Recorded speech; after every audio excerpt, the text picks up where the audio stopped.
আমার তরুণ আর যুবক ভাইয়েরা শুনে রাখেন, আল্লাহ নবীর সাহাবায়ে কেরামদের ঈমানটা কত মজবুত ছিল।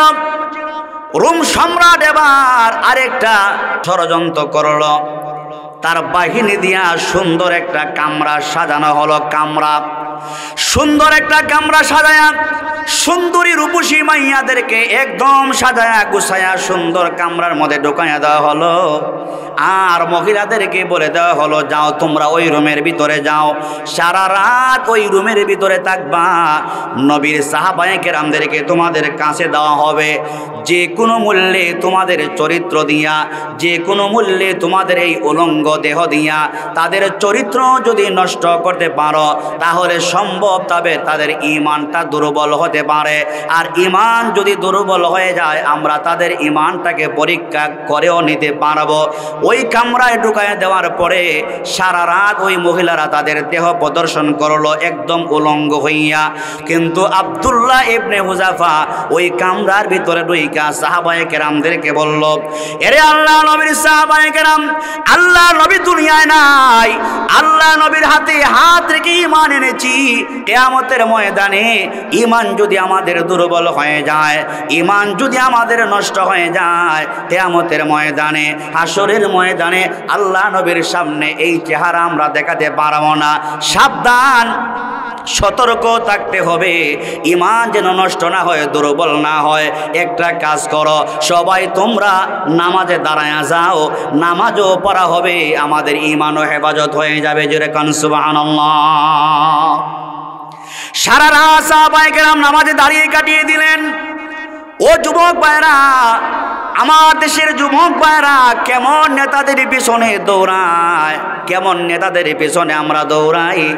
যেই নেতারা নামাজের কথা আমাদেরকে বলে না, যেই নেতারা কর্মীদের হাতে নিজের ক্ষমতা টিকিয়ে রাখার জন্য অস্ত্র দিয়া দেয়। জোরে কোন ঠিক কিনা? এমন বাটফার নেতা আছে না নাই? এমন নেতা আছে কর্মীদেরকে নামাজের কথা বলে না, এমন নেতা আছে কর্মীদেরকে মা বাবার খেদমতের কথা বলে না। ও যুবক ভাইয়েরা, এমন নেতার পিছনে জীবন যৌবন নষ্ট করে দুনিয়াও বরবাদ হবে, আখেরাতও বরবাদ হবে। তরুণ আর যুবক ভাইদেরকে এমন নেতার পিছনে দৌড়াতে হবে যেই নেতাদের দিকে তাকালে বিশ্বনবী মুহাম্মদুর রাসূলুল্লাহর আদর্শের কথা স্মরণ হয়ে যায়। হযরতে আব্দুল্লাহ ইবনে হুযাফা নামাজে কাটিয়ে দিলেন সারা রাত। ফজরের পরে ওই মহিলারা উলঙ্গ হইয়া বাদশার দরবারে যায়, বলে, বাদশাহ কেমন লোকদের কাছে আমাদেরকে পাঠাইলেন? ওরা মানুষ নাকি ফেরেশতা নাকি জিন জাতি, কিছুই তো বুঝলাম না। বাদশা বলে, কি হইল? বলে, সারা রাত উলঙ্গ হইয়া তাদের সামনে আমরা নাচানাচি করলাম। আল্লাহর কসম, একটা বারের জন্য ওই পুরুষেরা, নবীর সাহাবীরা একটা বারের জন্য আমাদের দিকে তারা চোখ তুলে তাকায় না।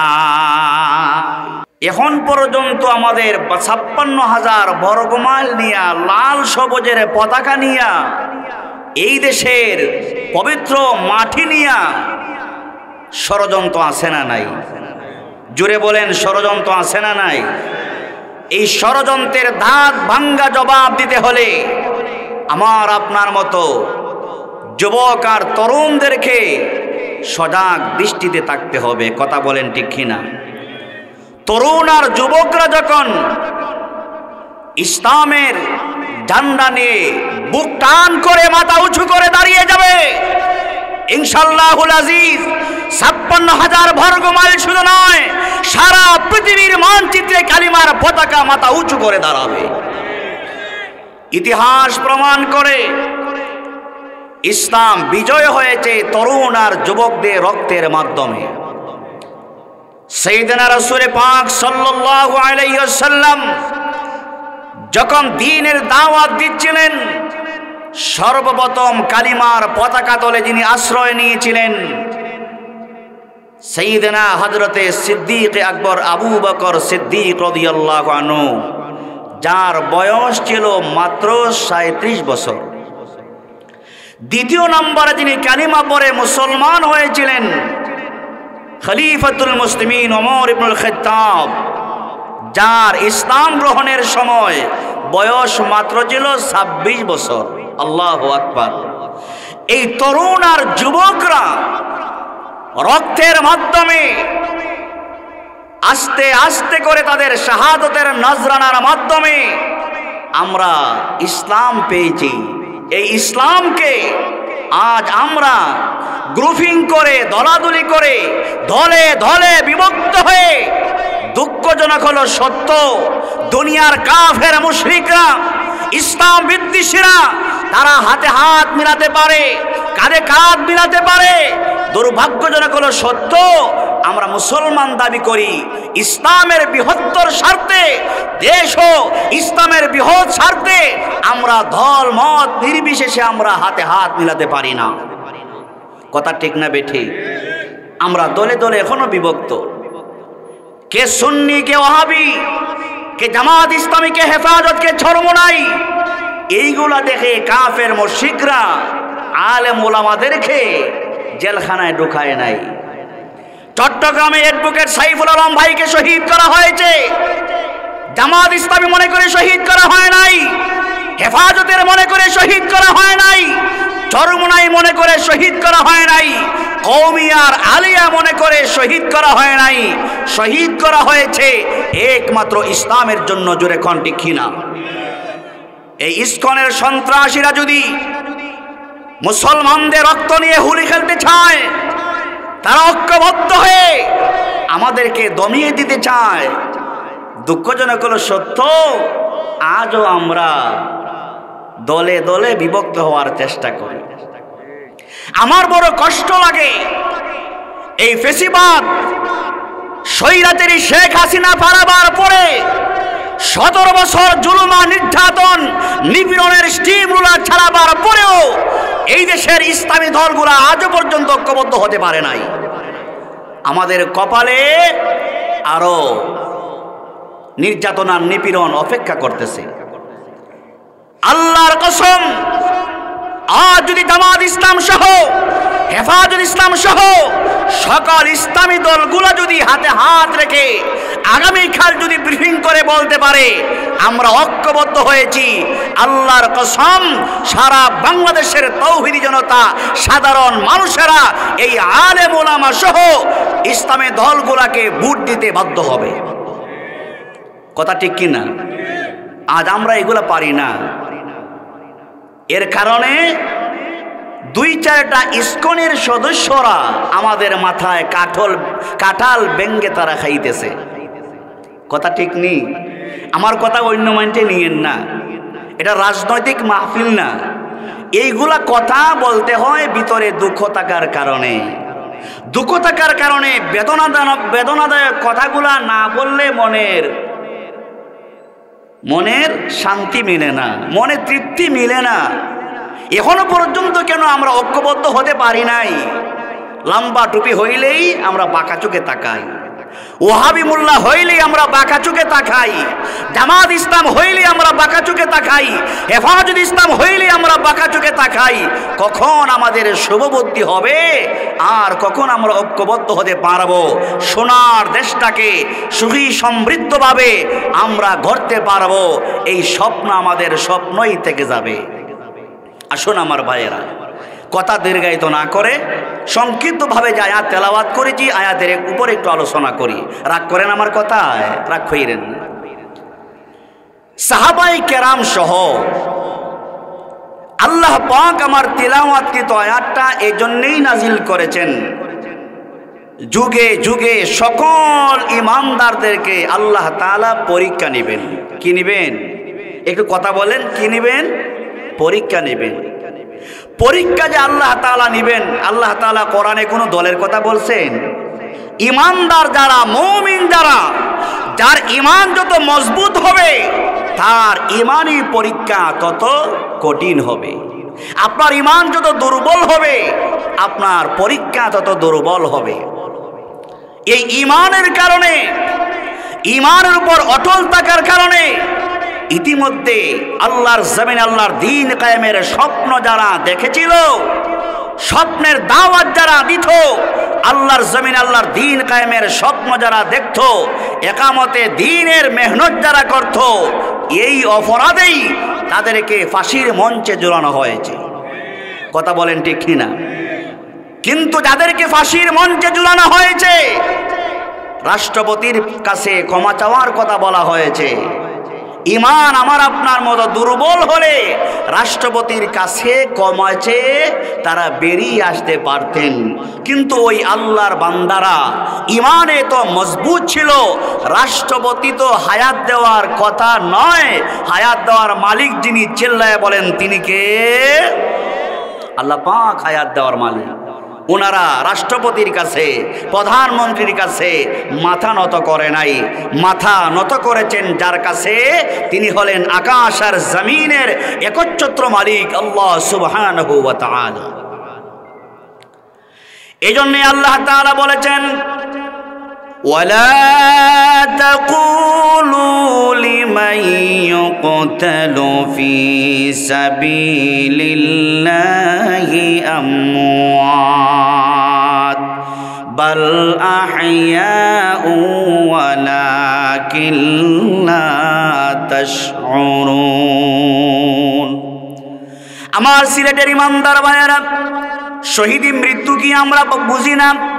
শহীদি মৃত্যু সবচাইতে দামি মৃত্যু, এর উপরে আর কোনো ভালো মৃত্যু হতে পারে না।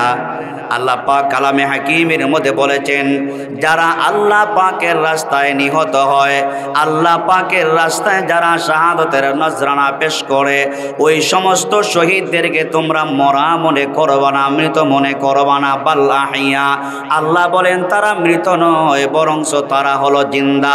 শুধু জিন্দা নয়, অন্য আয়াতের মধ্যে আল্লাহ বলেছেন শহীদ যারা হয়ে যায়, মহান রব তার কুদরতিভাবে তাদেরকে জান্নাতি খাবার পর্যন্ত পৌঁছায়া দে। আমার ইমানদার ভাইয়েরা, অল্প হায়াত নিয়ে আমরা দুনিয়াতে আসছি, সীমিত হায়াত নিয়ে দুনিয়াতে আসছি। ওই সীমিত হায়াতটা আমি আপনি কিভাবে খরচ করে গেলাম, কিভাবে কাটিয়ে গেলাম বলুন তো দেখি। ওই হায়াত সম্পর্কে কিয়ামতের ময়দানে আল্লাহ পাকের আদালতে আমাদের জবাবদিহিতা আছে না নাই? আল্লাহ তাআলা বলেছেন, ইন্নী জাইলুম ফিল আরদি খলিফা। আমাকে আপনাকে প্রতিটা ইমানদারকে আল্লাহ পাক খলিফা বানিয়ে দুনিয়াতে পাঠিয়েছেন। আমরা সবাই হলাম আল্লাহ পাকের পক্ষ থেকে খলিফা। আল্লাহর জমিনে আল্লাহর দ্বীন কায়েমের জন্য চেষ্টা করতে হবে। প্রতিনিধি হইয়া যেহেতু আমরা দুনিয়াতে আসছি, আল্লাহর জমিনে আল্লাহর দ্বীন কায়েমের কথা আমাদের বলা লাগবে কি লাগবে না? দুঃখজনক হলো সত্য, আল্লাহর জমিনে আল্লাহর দ্বীন কায়েমের কথা যারা বলে, একামতে দ্বীনের কথা যারা বলে, আমরা কেউ কেউ তাদেরকে আমরা বাঁকা চোখে দেখি না, ওদেরকে আমরা বাঁকা চোখে দেখি না। না, বাঁকা চোখে দেখলে হবে না। আল্লাহ পাক তো আল্লাহর জমিনে দ্বীন কায়েমের আন্দোলন করার জন্য প্রতিটা ইমানদারকে দুনিয়াতে ছেড়ে দিয়েছেন। জোরে কোন ঠিক কিনা? আল্লাহ তাআলা বলেন, কুনতুম খায়রা উম্মাতিন উখরিজাত লিন-নাসি তা'মুরুনা বিল মা'রুফি ওয়া তানহাউনা 'আনিল মুনকার ওয়া তু'মিনুনা বিল্লাহ। আল্লাহ তাআলা বলেন, কুনতুম খায়রা উম্মাহ, আমাদেরকে আল্লাহ তাআলা শ্রেষ্ঠ উম্মত ঘোষণা দিয়েছেন।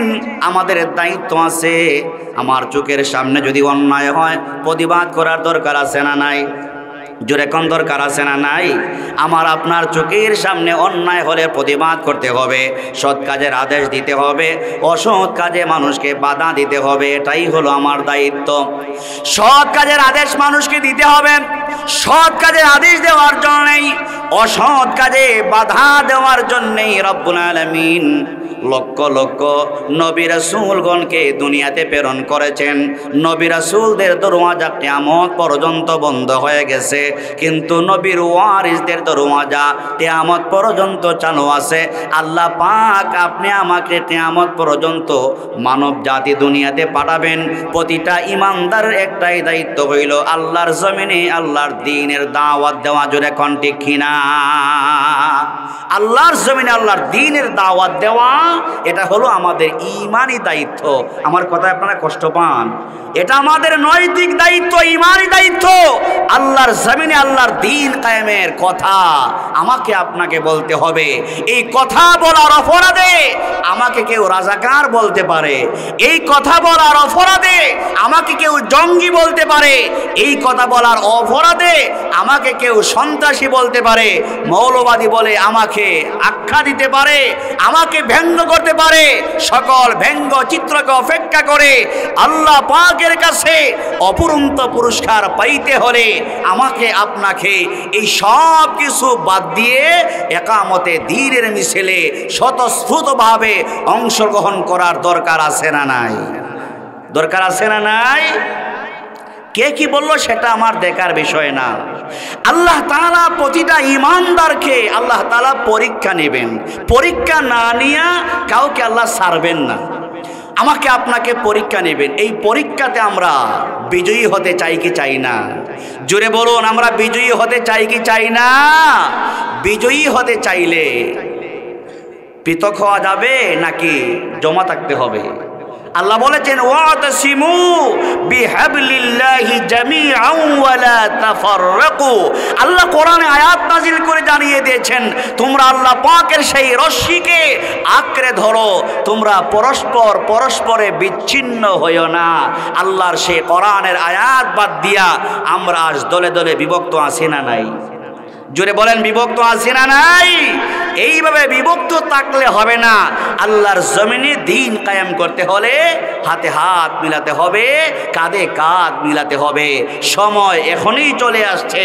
তাকায়া দেখেন আমাদের চতুর্দিকে ভারত, গতকালকে সম্ভবত ভারতে বাংলাদেশের লাল সবুজের পতাকাকে হাই কমিশনে পোড়ানো হয় নাই?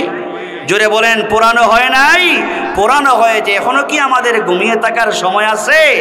আর ঘুমিয়ে থাকার সময় না। আমি আপনাদের সামনে একটা উদাহরণ দিয়েই আমার আলোচনাটা সমাপ্ত করার চেষ্টা করব ইনশাআল্লাহ। আল্লাহ পাক যে আমাকে আপনাকে পরীক্ষা নেবেন, ঈমানি পরীক্ষা নেবেন, সেই পরীক্ষাতে আপনি আমাকে বিজয়ী হতে হবে, উত্তীর্ণ হতে হবে। তাহলেই রব্বুল আলামিন ইহকাল এবং পরকালে উত্তম বদলা দিবেন। পরকালে আল্লাহ কি দিবেন? অনন্তকালের জন্যে আল্লাহ তাআলা জান্নাত নামক নিয়ামত দিয়ে আমাদেরকে আল্লাহ তাআলা কি করবেন? পুরস্কৃত করবেন। সুবহানাল্লাহি ওয়া বিহামদিহি।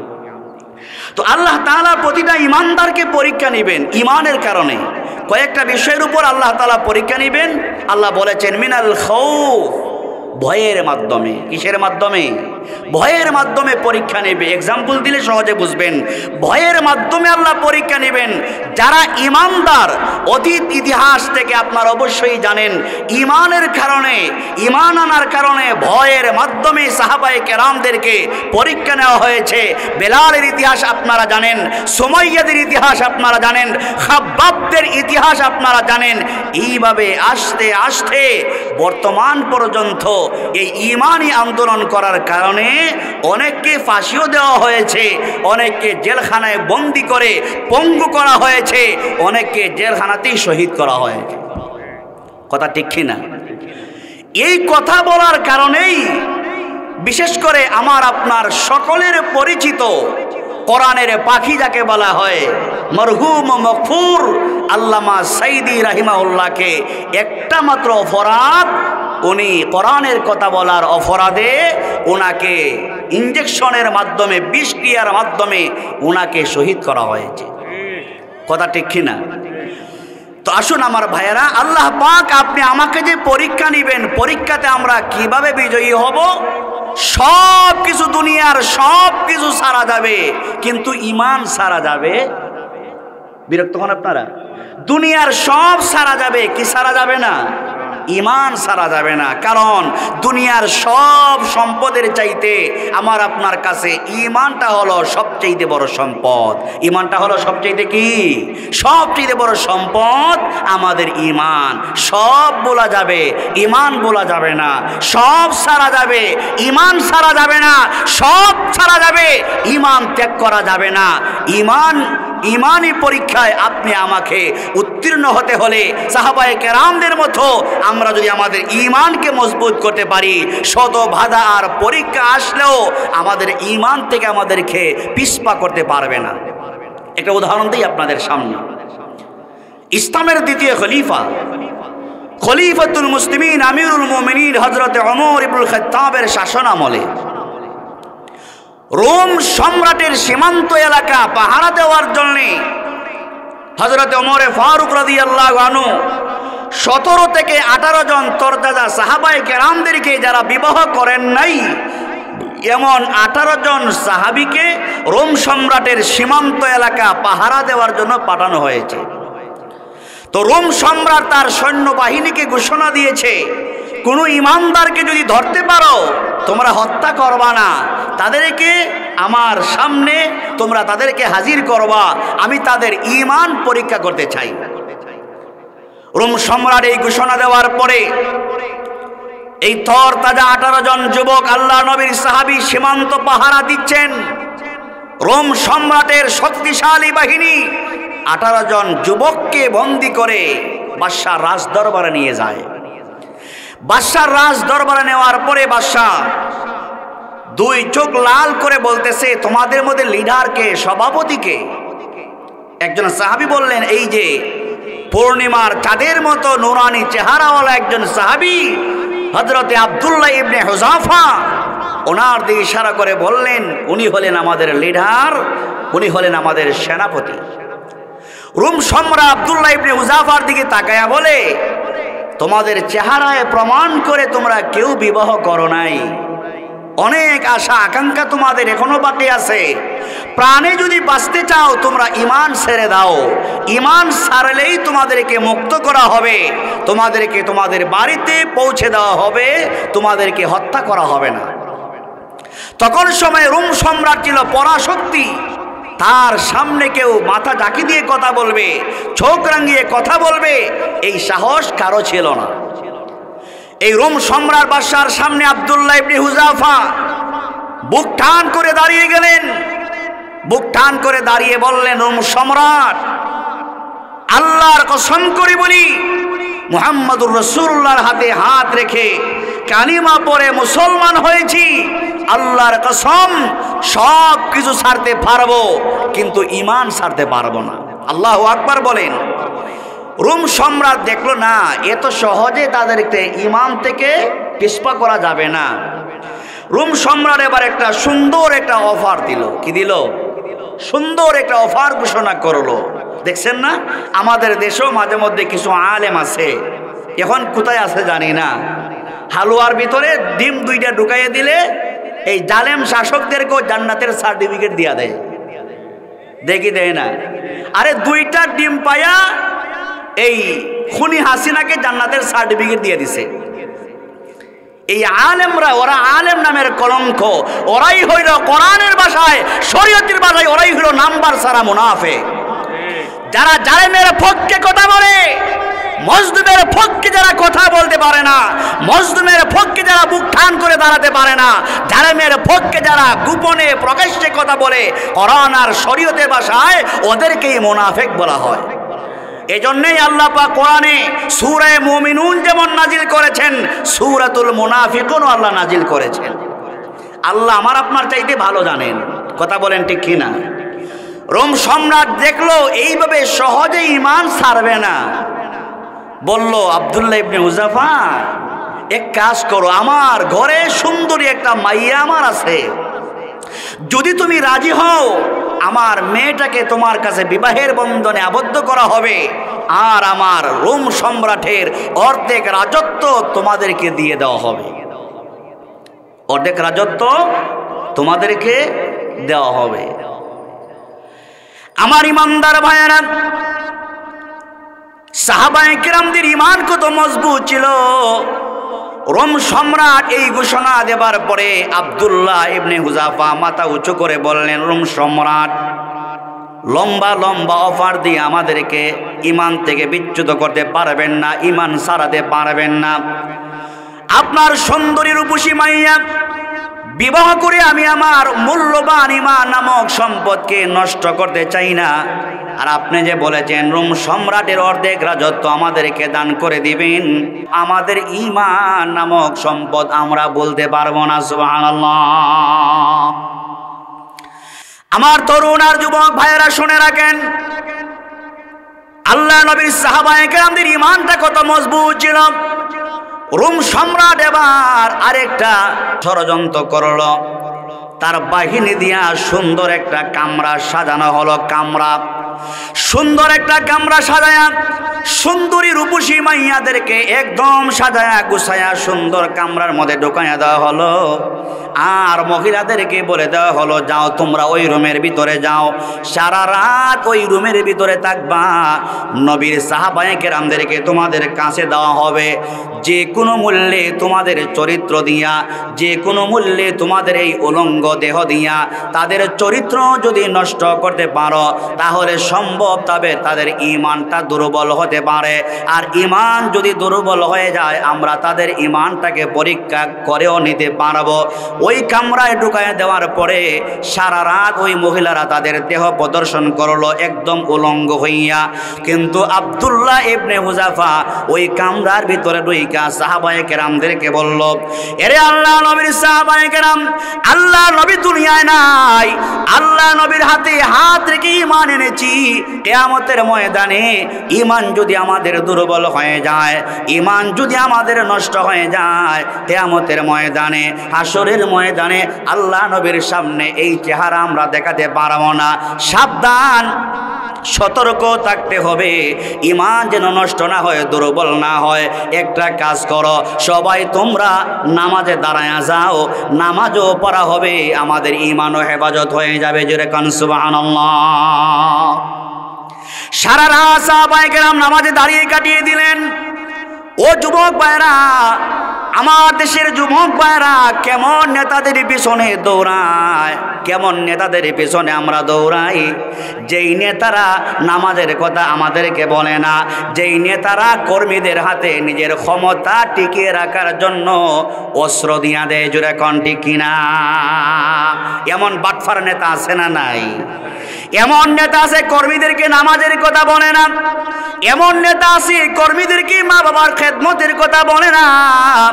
ও যুবক ভাইয়েরা, এমন নেতার পিছনে জীবন যৌবন নষ্ট করে দুনিয়াও বরবাদ হবে, আখেরাতও বরবাদ হবে। তরুণ আর যুবক ভাইদেরকে এমন নেতার পিছনে দৌড়াতে হবে যেই নেতাদের দিকে তাকালে বিশ্বনবী মুহাম্মদুর রাসূলুল্লাহর আদর্শের কথা স্মরণ হয়ে যায়। হযরতে আব্দুল্লাহ ইবনে হুযাফা নামাজে কাটিয়ে দিলেন সারা রাত। ফজরের পরে ওই মহিলারা উলঙ্গ হইয়া বাদশার দরবারে যায়, বলে বাদশাহ কেমন লোকদের কাছে আমাদেরকে পাঠাইলেন? ওরা মানুষ নাকি ফেরেশতা নাকি জিন জাতি, কিছুই তো বুঝলাম না। বাদশা বলে কি হইল?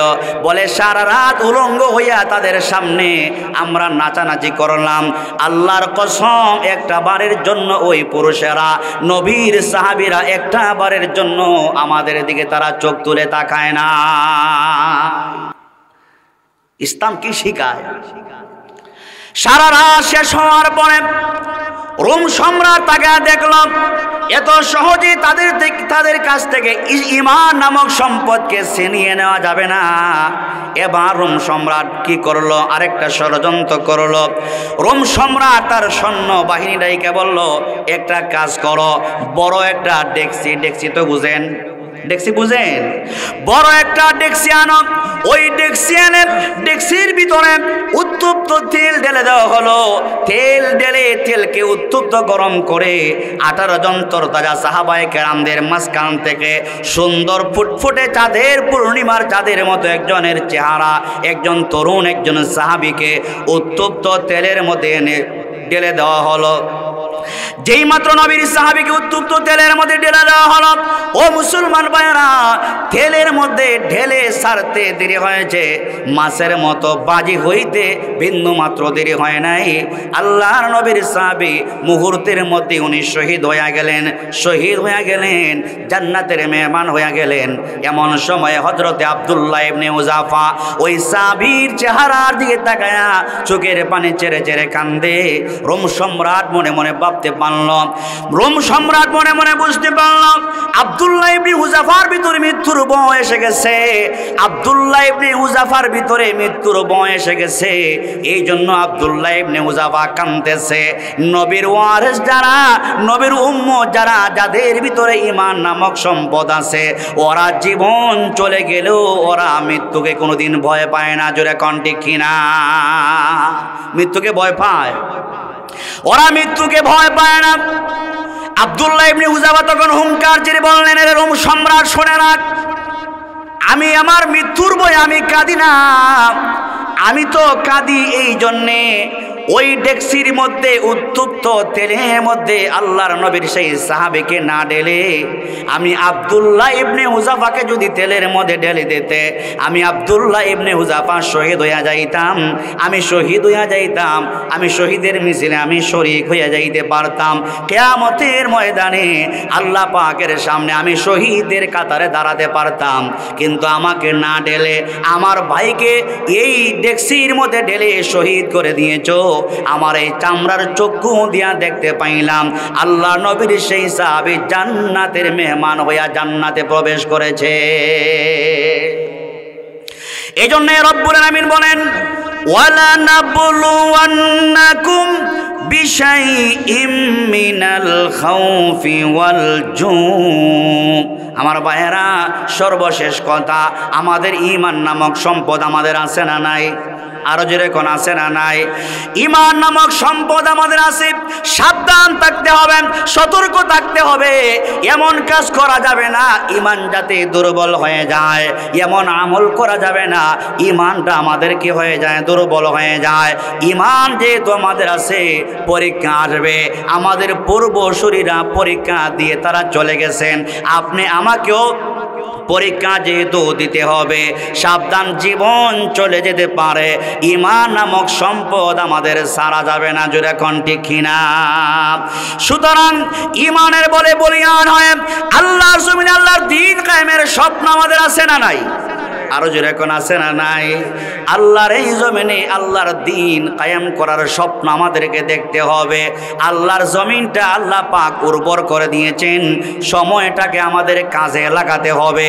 আমাদের সময়টাকে, আমাদের জীবন যৌবনটাকে কাজে লাগিয়ে আমরা যদি আল্লাহ পাকের সেই কথা বলতে পারি, আল্লাহ পাকের সেই কথা যদি আমরা মানুষের কাছে উপস্থাপন করতে পারি, বিশ্বাস রাখুন এই উর্বর এই ভূখণ্ডে বাংলাদেশের জমিনেও ইনশাআল্লাহুল আজিজ ইসলামের পতাকা একদিন উড্ডীন হবেই হবে। জোরে কোন ঠিক কিনা?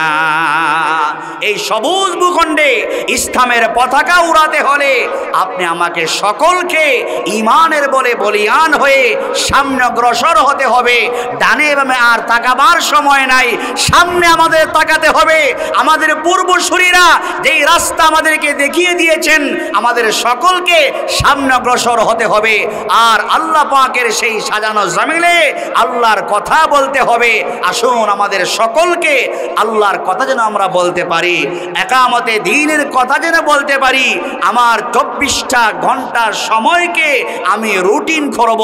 এই রুটিনের মাধ্যমে আমি 1টা ঘন্টা 2টা ঘন্টা আল্লাহর জমিনে দ্বীন কায়েমের মিছিলে আন্দোলনে আমাকে আপনাকে শরীক হতে হবে ইনশাআল্লাহ। বিনিময়ে রব্বুল আলামিন কিয়ামতের ময়দানে উত্তম বদলা আমাদেরকে দিবেন। আজকের আয়োজন যারা করেছেন সকলকে ধন্যবাদ জানাই। তরুণ আর যুবক ভাই, মুরব্বী বাবা যারা আছেন সকলকে আমি ধন্যবাদ জানাই। মন খুলে দিল খুলে দোয়া করি রব্বুল আলামিন আপনাদেরকে উত্তম বদলা দান করুন।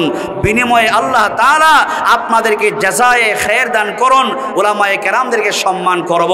যারা আলোচনা করে গেছেন আমরা সকলের জন্য দোয়া করব ইনশাআল্লাহ। দেশের জন্য দোয়া করেন, দেশের জন্য বেশি করে দোয়া করেন। দেশটাকে যেন আল্লাহ তাআলা শান্তির দেশ বানায়া দেন। দেশ নিয়ে যারা ষড়যন্ত্রে লিপ্ত আছে আল্লাহ পাক যেন তাদের বিষ দাঁতকে ভেঙে দেন, তাদের সকল ষড়যন্ত্রকে আল্লাহ তাআলা যেন মাটির সাথে মিশিয়ে দেন। সকলে জুড়ে সরে বলুন আমিন। আল্লাহ পাক আমাদেরকে কবুল করুন।